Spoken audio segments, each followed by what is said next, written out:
सबसे पहले तो भारतीय जनता पार्टी के लोगों को जीत मिली है, उन्हें बधाई, और आशा करता हूं कि जो जनादेश दिल्ली की जनता ने उन्हें दिया है उसकी वो प्रतिपूर्ति करेंगे।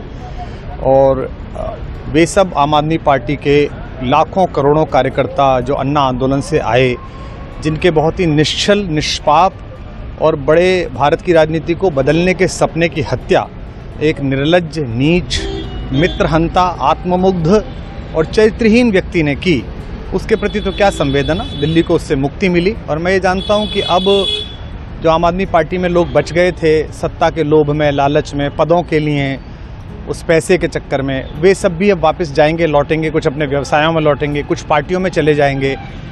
और पतन यहाँ से प्रारंभ हुआ है उन लोगों का।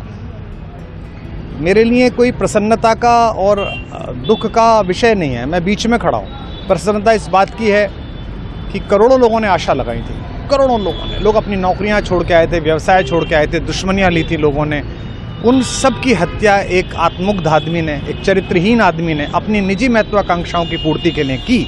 उसको दंड मिला, ईश्वरीय विधान से दंड मिला। प्रसन्नता इस बात की भी है कि न्याय हुआ। आज जब कहना नहीं चाहिए, लेकिन आज टीवी पर जब जंगपुरा का निर्णय आया और सामने दिखाई दिया कि मनीष हार गया, तो सदा तटस्थ रहने वाली और राजनीति से विरत रहने वाली मेरी पत्नी जो है, उसकी आंख में आंसू आ गए, वो रोने लगी। क्योंकि उसी से उसने कहा था कि अभी तो है ताकत, और उसने कहा था भैया ताकत सदा तो नहीं रहती। तो ये अहंकार आशा करता हूँ अगले लोग नहीं करेंगे, जो बाकी दल है वो नहीं करेंगे, इससे सबक लेंगे। और दिल्ली के नागरिकों को मैं अच्छे शासन के लिए बधाई देता हूँ। अब भारतीय जनता पार्टी अपने नेतृत्व में सरकार बनाकर दिल्ली के जो दुख थे पिछले 10 वर्ष के, उन्हें दूर करे।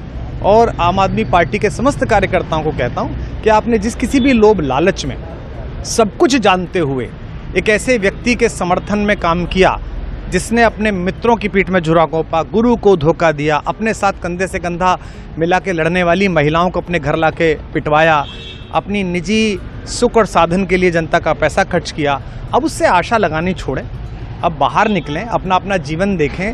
मुझे राघवेंद्र सरकार राम की कृपा मिली, जिनका ये घर है, जिनकी कृपा से मैं यहाँ खड़ा हूँ। मुझ पर कृष्ण कृपा हुई कि मैं इस निर्लज्ज सर्कस से बाहर आ सका। मैं उन सब से भी अच्छे भविष्य की कामना करता हूँ कि वो कोई गंदगी ना फैलाएं कहीं भी, वो लौट जाएं अपने शिविरों में।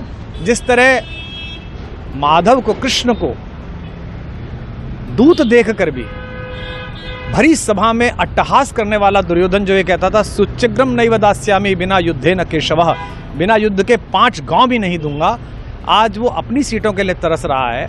और मुझे पता है कि इस दुर्योधन का अंत भी टूटी हुई जंघा के साथ बड़ा ही दारुण होगा, और भारतीय राजनीति एक कलंकित अध्याय के रूप में इस बौने दुर्योधन को और इसके दरबार के तमाम शकुनियों को याद करेगी।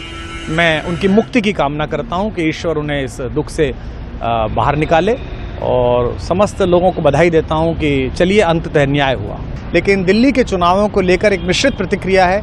दुख है कि अन्ना आंदोलन से एक ऊर्जा जो पैदा हुई थी, जिससे देश में एक सकारात्मक बदलाव हो सकता था, एक वैकल्पिक राजनीति हो सकती थी, उसकी हत्या एक अहंकारी आदमी ने, एक आत्ममुग्ध और असुरक्षित आदमी ने कर दी।